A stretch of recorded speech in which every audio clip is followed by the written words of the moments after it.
The last time I saw my husband, he kissed me on the forehead and told me he'd be home before dinner. 14 years ago, that simple promise changed my life forever. At the time, I was 38 years old. I believed my life was ordinary. Comfortable.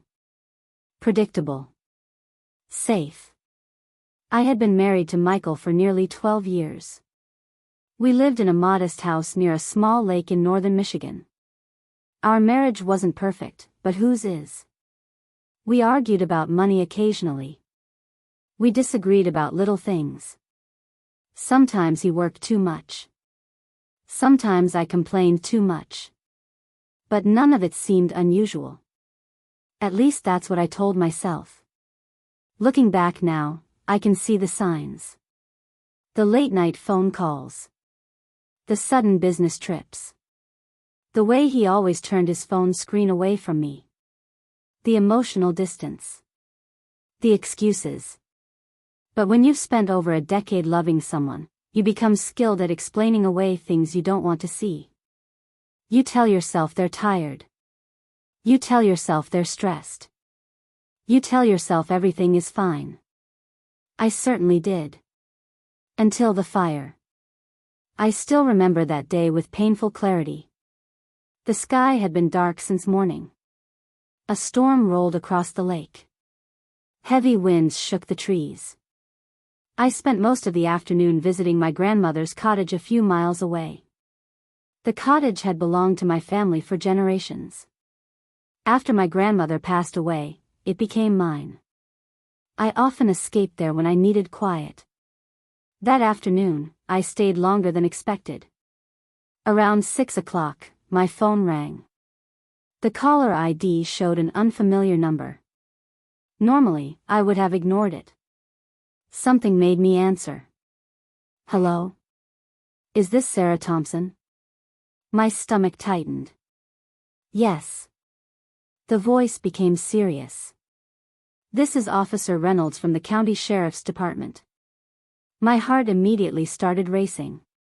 When a police officer calls unexpectedly, nobody assumes good news. What's wrong? There was a brief pause. Then came the words that shattered my world. There's been a fire at your residence. For a second, I couldn't breathe. A fire? Ma'am, you need to come immediately. The 20-minute drive felt endless. Emergency lights painted the darkness red and blue. Smoke filled the air long before I arrived. Then I saw it. Or what remained of it. My home. Destroyed. The roof had collapsed. The windows were gone. Flames still flickered in certain areas. Firefighters moved through the wreckage. The place where I had spent 12 years building a life looked like a war zone. I jumped from my car. Michael. No one answered. I tried running toward the house. An officer stopped me. Ma'am, you can't go in there. Where's my husband? The officer looked away. And in that moment, I knew. People don't avoid eye contact when they have good news. They avoid it when they're about to break your heart. The next few hours passed in a blur. Questions. Paperwork. Statements. Shock. Eventually, Officer Reynolds sat beside me inside an emergency vehicle. His expression was grim. The evidence suggests your husband was inside when the fire started. My entire body went numb. No. I'm sorry. No. I repeated the word over and over. As though refusing reality could somehow change it. The officer placed a hand on my shoulder. But nothing helped. Nothing. The next several days felt like a nightmare. Friends visited. Neighbors brought food. People offered condolences. I barely heard any of them. I moved through life like a ghost. Sleeping became impossible. Eating became impossible. Breathing felt difficult. Then, 1 week later, everything became even worse. Officer Reynolds asked me to come to the station. Immediately. His tone told me something had changed. When I arrived, he looked uncomfortable. Extremely uncomfortable. That frightened me. What's going on? He folded his hands. Then carefully chose his words. We discovered evidence that Michael may not have been alone. I stared at him. What does that mean? He took a deep breath. There appears to have been another woman involved. The room started spinning. I honestly thought I'd misheard him. Another woman? He nodded. Investigators had uncovered financial records. Phone records. Messages. Witness statements. Michael had been having an affair. For years. I felt physically sick. My husband wasn't just dead. He had betrayed me before he died. I sat there frozen, trying to process two tragedies at once. The death. The betrayal. Neither seemed real. Then I asked the question that haunted me. Who was she? The answer devastated me. A woman named Claire. 32 years old. Single mother. And according to investigators, mother of Michael's 4-year-old twin boys. I stared at the officer. Unable to speak. Unable to think. Unable to understand. Twin boys? Michael had children? Children he'd hidden from me for years? The betrayal cut deeper than anything I'd ever experienced. Not because he cheated. Because he built an entire second life. A second family. While coming home every night pretending everything was normal. I went back to my grandmother's cottage and cried until sunrise. Then cried again. Every memory felt poisoned. Every anniversary. Every vacation. Every promise. Everything. A month later, another call arrived. This time from Child Protective Services. At first, I almost hung up. I wanted nothing to do with Michael's secret life. Nothing. But then the social worker explained the situation. Claire's parents were dead. She had no siblings. No willing relatives. No support system. The boys were alone. Completely alone. I agreed to meet them. Just once. Nothing more. At least that's what I told myself. The social worker's office was small. Quiet. Cold. When I entered, 2 little boys sat side by side in the corner. Neither spoke. Neither smiled. They simply held on to each other. As though letting go would make the world disappear. One had dark hair. The other had lighter brown hair. But both had Michael's eyes. The moment I saw them, my heart broke. Not because they reminded me of him. Because they looked terrified. Children shouldn't look that frightened. Children shouldn't lose both parents. Children shouldn't sit in government offices wondering where they'll sleep. The social worker introduced them. Ethan. And Noah. Neither made eye contact. Neither said a word. I sat down across from them. For several minutes, silence filled the room. Then Noah quietly asked a question. Are we in trouble? I nearly cried. No. He looked relieved. Just a little. Then Ethan asked. Did we do something bad? That question destroyed me. Because only frightened children ask questions like that. The social worker shook her head. No, sweetheart. The boys nodded. But they clearly didn't believe her. Eventually, I pulled the social worker aside. Do they have family? She sighed. Technically, yes. But nobody wanted responsibility. Some relatives refused to answer calls. Others claimed they couldn't afford children. A few simply said no. Just no. As if two little boys were furniture. Not human beings. Not children. I looked back at Ethan and Noah. They were sharing a coloring book. Trying to stay brave. Trying not to cry. Trying to survive something no child should experience. And suddenly, something inside me shifted. Because despite everything Michael had done, these boys weren't responsible. They didn't ask for this. They didn't create this mess. They were victims too. The social worker noticed me staring. Then she quietly asked, "What would you like to do?" I knew the practical answer. Walk away. Start over. Forget Michael ever existed. Most people would. Honestly, they probably should. But I couldn't. Every time I looked at those boys, I saw innocence. Not betrayal. Not scandal. Not Michael. Just two children who needed someone. Anyone. To stay. I swallowed hard. Then made the biggest decision of my life. I'll take them.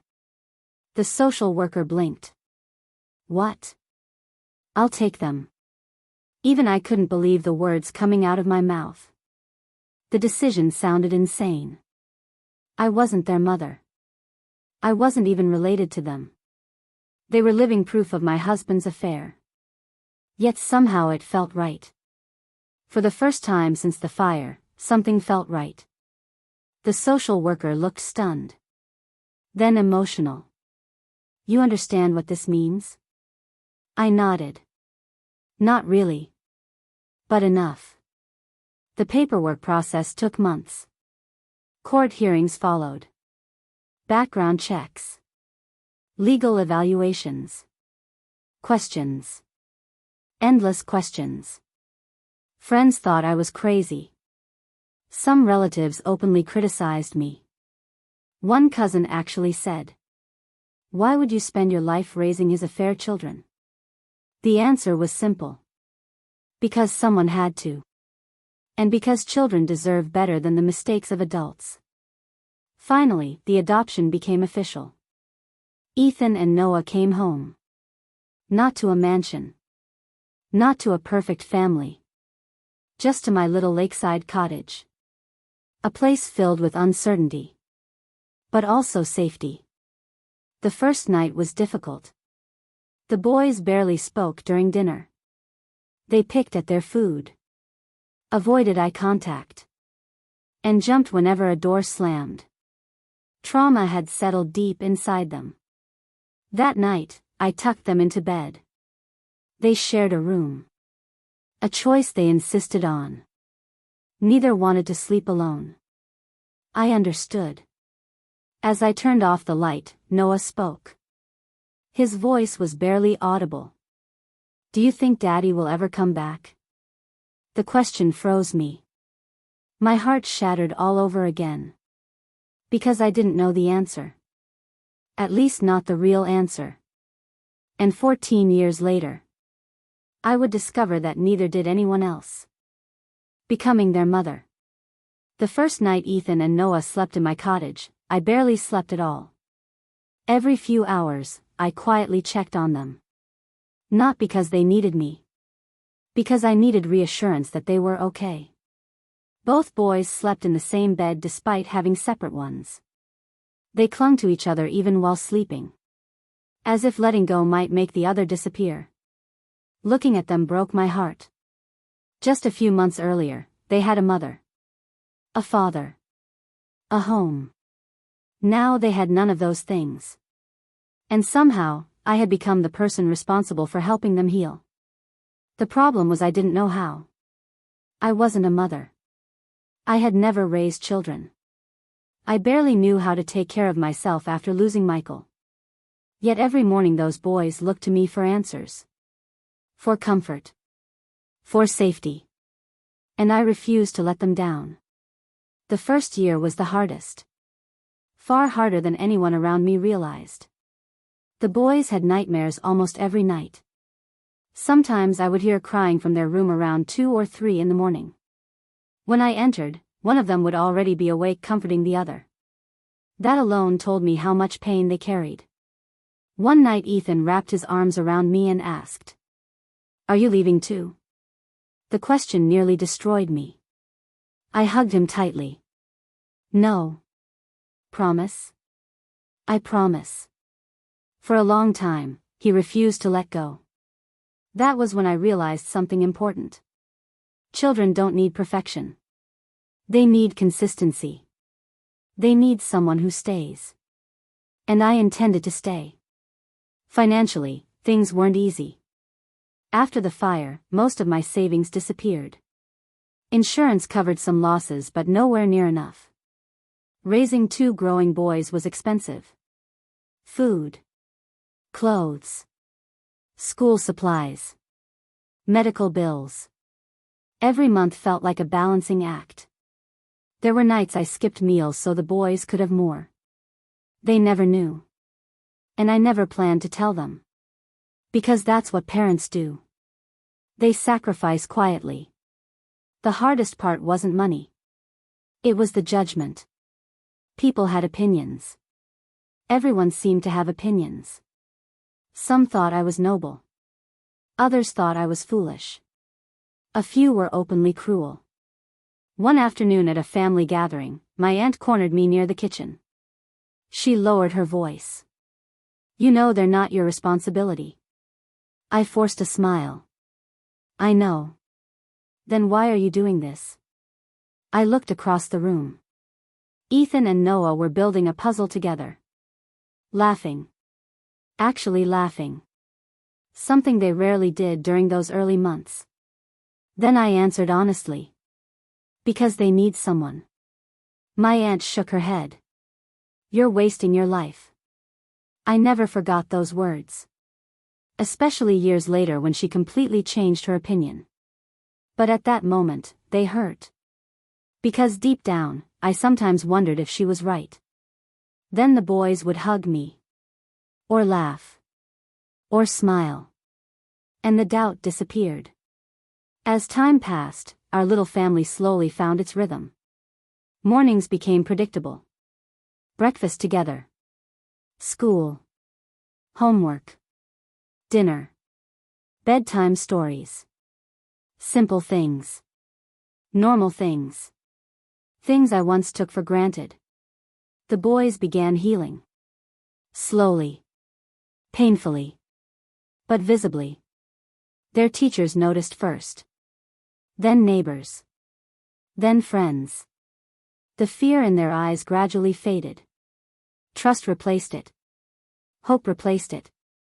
One evening, nearly 2 years after they moved in, something happened that I'll never forget. I was washing dishes when Noah walked into the kitchen. He stood quietly beside me. Unusually quiet. Then he asked, "Can I call you something?" I smiled. "Of course." He stared at the floor. Then whispered, "Mom." Everything stopped. For a second, I couldn't speak. My eyes immediately filled with tears. Not because I expected it. Because I never did. I had always told myself I was simply helping them. Giving them stability. Giving them a chance. But hearing that word changed everything. I knelt beside him. "You don't have to call me that." He smiled. "I want to." A second later Ethan appeared in the doorway. "I do too." That night I cried after they went to sleep. Not from sadness. From gratitude. For the first time since Michael died, my heart felt whole again. The years passed faster after that. Elementary school became middle school. Middle school became high school.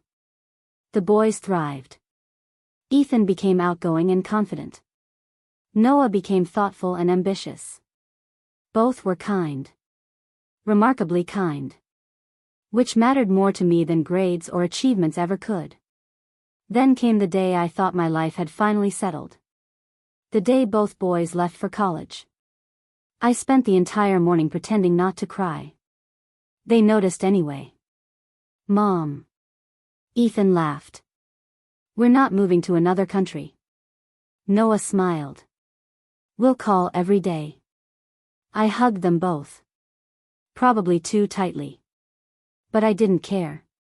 Watching them drive away was one of the proudest moments of my life. Not because they were leaving. Because they were ready. Ready for adulthood. Ready for their future. Ready for lives bigger than the small cottage where we'd built our family. That evening, I sat alone on the porch overlooking the lake. For the first time in 14 years, the house was quiet. No video games. No laughter. No arguments about whose turn it was to do dishes. Just silence. A peaceful silence. I remember smiling. Thinking maybe life was finally giving us a break. Maybe the worst was behind us. I couldn't have been more wrong. 3 days later, someone knocked on my front door. At first I assumed it was a neighbor. Maybe a delivery driver. Maybe one of the boys forgetting something before college. I opened the door without thinking. Then froze. The world seemed to stop. My heart stopped. My breathing stopped. Everything stopped. Standing on my porch was a man I had buried 14 years earlier. A man I had mourned. A man I had cried over. A man I believed was dead. Michael. Beside him stood a woman I'd only seen in old photographs. Claire. The boy's biological mother. Alive. Healthy. Smiling. As though 14 years hadn't passed. As though they hadn't abandoned everyone who loved them. As though they hadn't destroyed countless lives. For several seconds, nobody spoke. I honestly thought I might faint. Then Michael smiled casually and said, "Well, Sarah." His voice was exactly the same. "We're here for our sons." And in that moment, I realized the nightmare I thought ended 14 years ago had only just begun. For several seconds, I couldn't speak. I simply stood there staring at Michael and Claire. Alive. Breathing. Standing on my porch as if they had returned from a weekend vacation instead of disappearing for 14 years. My mind refused to process what my eyes were seeing. I had buried this man. Not physically. But emotionally. I had mourned him. Cried for him. Spent years rebuilding my life after losing him. And now he stood in front of me smiling. Smiling. The audacity of it made my stomach turn. Michael glanced around the cottage. "Looks like you've done well." His casual tone shocked me almost as much as his appearance. No apology. No explanation. No remorse. Just small talk. As though 14 years of pain meant nothing. Finally, I found my voice. "You're supposed to be dead." Claire sighed dramatically. "It's a long story." "No," I snapped. "It's a very simple story. You both disappeared and left everyone to believe you died." Neither of them looked ashamed. That was the worst part. They looked inconvenienced. As if my anger was unreasonable. Michael shoved his hands into his pockets. "We did what we had to do." I stared at him. What does that even mean? He exchanged a glance with Claire before answering. "We wanted a different life." The words hit me like a slap. A different life. That was his explanation. Not fear. Not danger. Not desperation. Convenience. He abandoned his children because they got in the way of the life he wanted. I felt sick. Claire crossed her arms. "You have no idea how difficult things were back then." I laughed. Actually laughed. Because the irony was unbelievable. "Difficult?" I repeated. "You left your 4-year-old children behind." Neither responded. Because there was no defense for that. None. Finally, Michael changed the subject. Look, we're not here to argue. Then why are you here? His answer came immediately. Our sons. The way he said it angered me. Possessive. Entitled. As if the past 14 years had never happened. As if biology automatically made him a father. I folded my arms. You don't get to show up after 14 years and make demands. Michael's expression hardened. There are children. No. The word escaped before I could stop it. They're not. Both of them looked stunned. I took a deep breath. Then continued. Children belong to the people who raise them. Silence. For the first time since arriving, Michael looked uncomfortable. Good. He deserved discomfort. He deserved far worse. Then Claire stepped forward. We didn't abandon them permanently. I blinked. What? We always planned to come back eventually. The statement was so ridiculous I almost couldn't believe it. Eventually? 14 years? What exactly was their timeline? 20 years? 30? Retirement? I shook my head. You missed birthdays. No response. You missed Christmases. Silence. You missed first days of school. Nothing. You missed every nightmare, every sickness, every accomplishment. Their faces remained blank. Because deep down they knew. There was no excuse.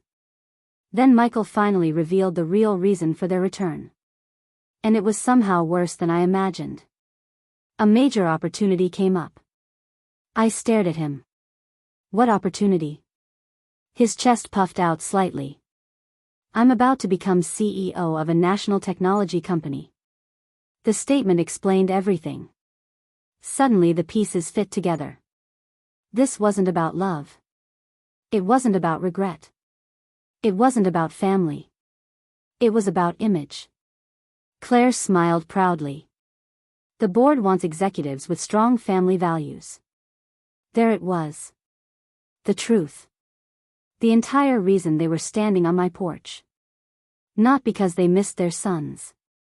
Because they needed them. Needed photographs. Needed appearances. Needed a perfect family image.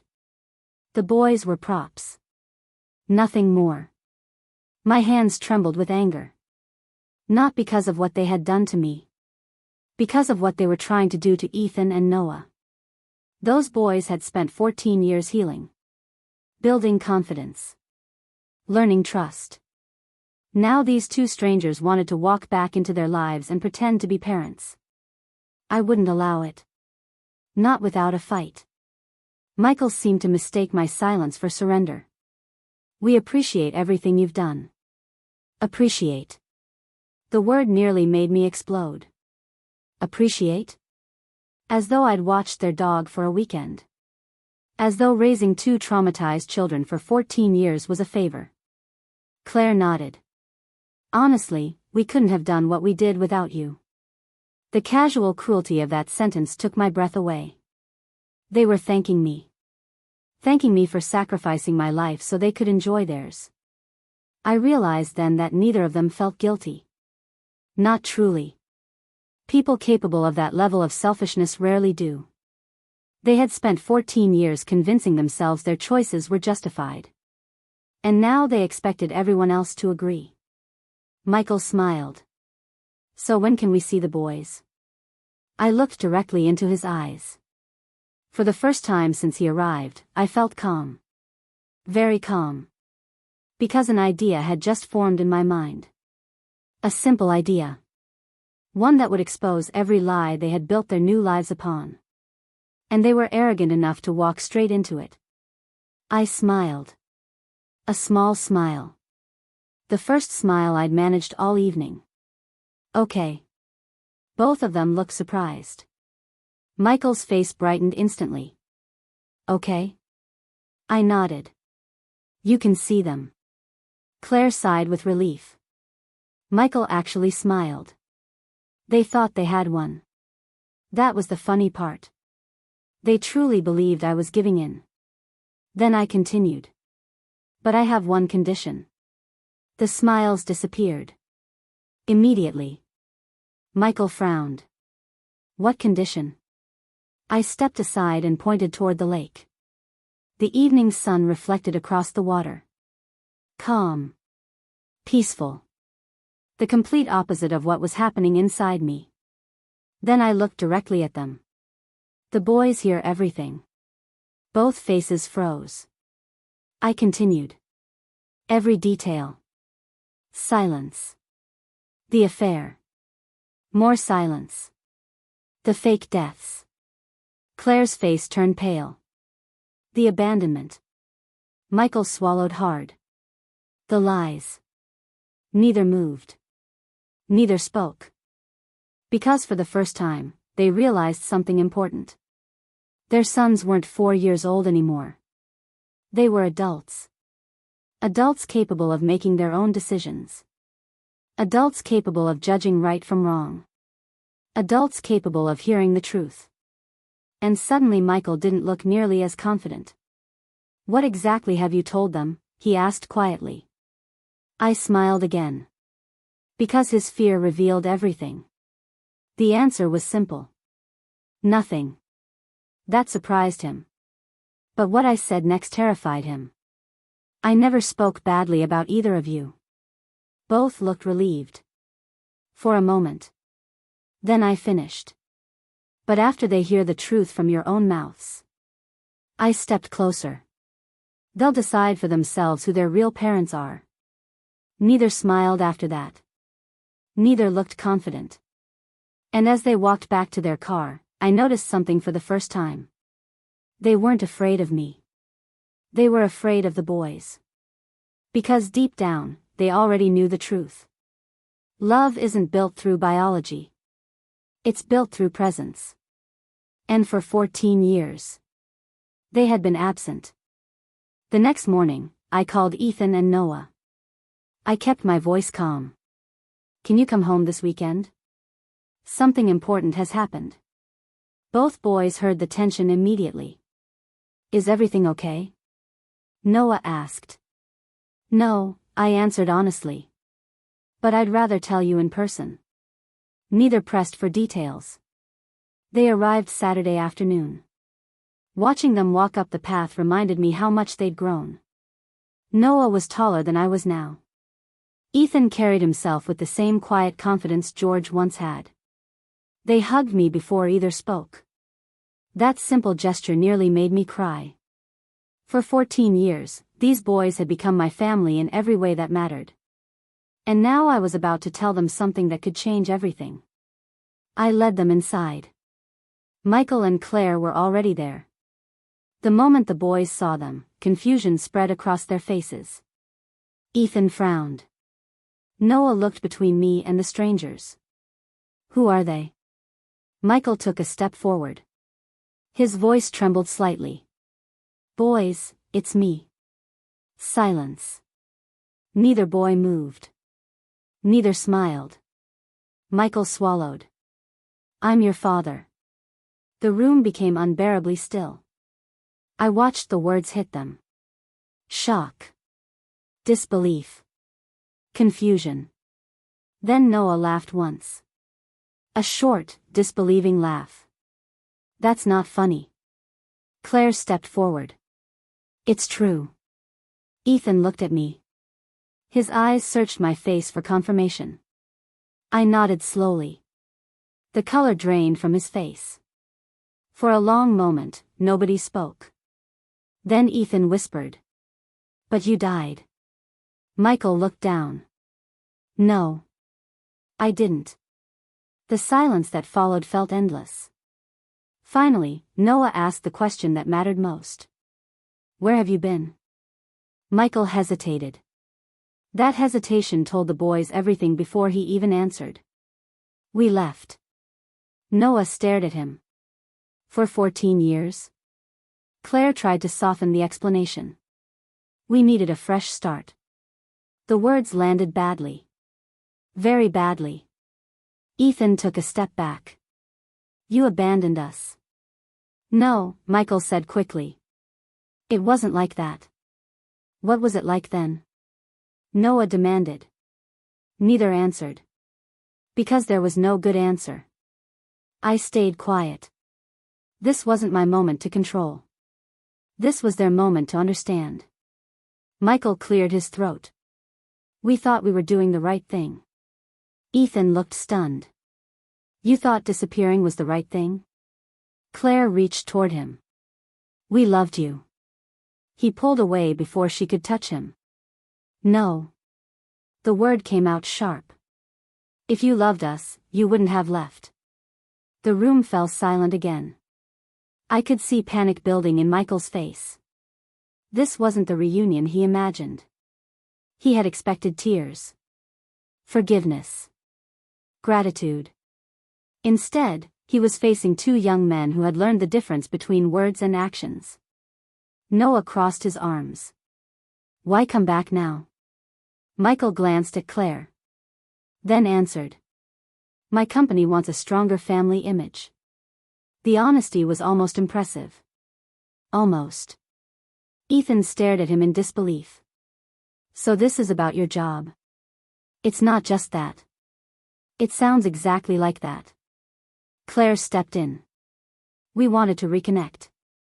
After 14 years? Noah shook his head. You don't get to reconnect when it's convenient. The conversation grew more tense by the minute. Michael tried telling stories about their early childhood. About toys. Parks. Vacations. But the boys barely responded. Because memories from age 4 are fragments. Faint shadows. The only parent they truly remembered was me. Finally, Michael looked directly at Ethan. I know this is difficult, but we're still your parents. Ethan's expression hardened. No. He pointed toward me. She's my parent. The words hit Michael like a physical blow. Claire looked close to tears. But I noticed something important. They were crying for themselves. Not for the boys. Not for the years lost. For the rejection they were experiencing. That was the difference. Real parents worry about their children first. These two worried about their image. Then Noah spoke. And his question changed everything. Did you ever plan to come back? The room became silent. Michael opened his mouth. Closed it. Looked at Claire. Then finally admitted the truth. We always thought we would eventually. Noah laughed bitterly. Eventually? Ethan shook his head. Do you know what eventually means to a child? Neither answered. It means never. That was the moment I realized the boys didn't need me to defend them. They understood everything. More than I expected. More than Michael and Claire expected. Then Noah reached into his backpack. My heart skipped. Because I recognized the folder. The private investigator's report. Months earlier, the boys had found inconsistencies in the old fire records. They hired an investigator themselves. Quietly. Without telling me. Noah placed the folder on the table. We already know. Michael's face went white. What? Ethan spoke calmly. We know about the affair. Claire sat down heavily. We know you staged the fire. Michael stared at them. We know you changed names and moved states. Neither Michael nor Claire spoke. Because every word was true. Noah looked directly at them. We wanted to hear if you'd tell us yourselves. The silence became crushing. Then Ethan asked the final question. The question that mattered more than anything else. When you left us, did you think about us at all? Michael's voice cracked. Of course we did. Ethan nodded slowly. Not enough. Noah stood. So here's our answer. Michael looked hopeful for a split second. Then Noah said. We're not going with you. The hope vanished instantly. Claire began crying. Michael stepped forward. Boys. No. Ethan raised a hand. You made your choice 14 years ago. His voice shook, but he didn't stop. You chose freedom. Noah pointed toward me. She chose us. The room fell silent. Then Ethan added the sentence that ended the argument forever. A father is the person who stays. Michael looked completely defeated. Claire covered her face. And for the first time since arriving, they finally understood something simple. Biology had given them children.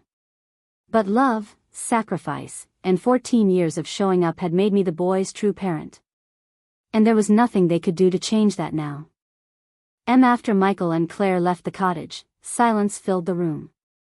For a moment, none of us spoke. Then Noah looked at me and smiled. A real smile.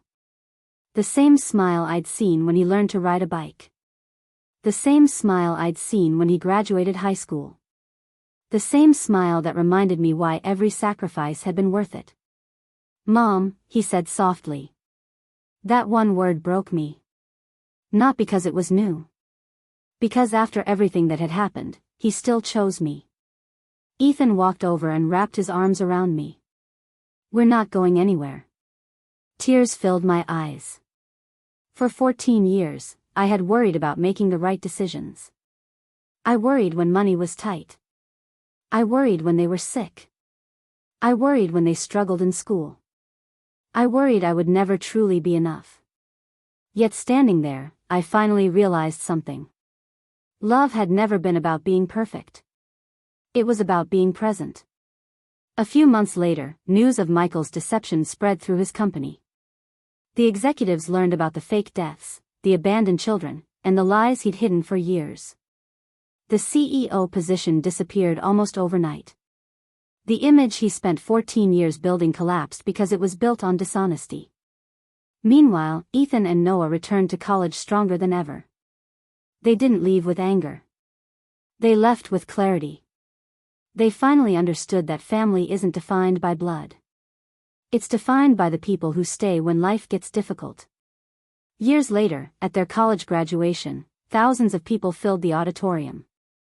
Families cheered from every direction. As Ethan walked across the stage, he pointed directly at me. Then Noah did the same. After the ceremony, a reporter interviewing graduates asked them an unexpected question. Who inspired you most? Neither hesitated. They both pointed at me. That's our mom. Not our guardian. Not our caretaker. Not the woman who helped raise us. Mom. The title I cherished more than anything money could ever buy. That night, we sat together by the lake behind the cottage. The same place where our journey had begun. The sunset reflected across the water as Ethan raised a glass. I want to make a toast. Noah nodded. Ethan looked at me. You taught us that real love doesn't leave when things get hard. Noah smiled. And real family is the family that chooses you every day. I couldn't stop the tears. But this time they weren't tears of pain. They were tears of peace. Because I finally understood something life had been trying to teach me all along. The people who abandon you don't determine your worth. Their actions reveal their character, not yours. And sometimes the greatest gift isn't finding the people who love you. It's discovering who stayed when everyone else walked away. Moral lesson. Being a parent is not about biology.